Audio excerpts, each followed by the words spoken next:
Isang umaga, habang naglalaro ako ng Grow a Garden, bigla akong nagulat dahil nagchat si Kappa Girl. Ang sabi niya, Tito Du, please ibili mo ako ng Toast Capybara. Bagong labas yan, 50cm. Pag binili mo ako niyan, kamukha mo si Daniel Padilla. Ito yung bagong labas na capybara na tinutukoy niya. 50cm daw yan. Ito naman yung dating capybara na binili ko sa kanya, 30cm. Ibig sabihin, kalahati lang to nitong Toast Capybara. 30cm na nga itong hawak ko, sobrang laki nito. Ano pa kaya itong 50cm? Dahil mabait akong tito, at mahilig din ako sa capybara, kaya umorder na ako. Eto nga, dumating na order natin capybara. Sabi, nakita ko na sobrang laki ng pagkakabalot. Kitang-kita, taramdam ko talaga na sobrang laki nito. Kaya nga ito, sobrang excited na ako mag-unboxing.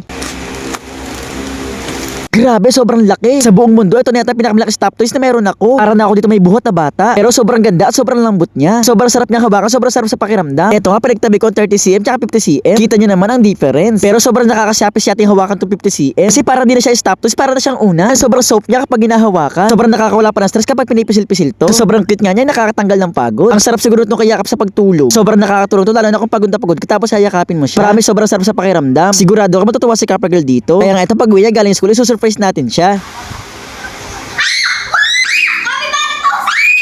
Sobrang cute! Akin na lang to? Sobrang lambot! Sobrang cute! Ang sarap yakapin! Yun, kukunin ko na photo ha! Pawasa na lang school, papakita ko sa mga classmate ko. Okay, Kappa Girl, ingat.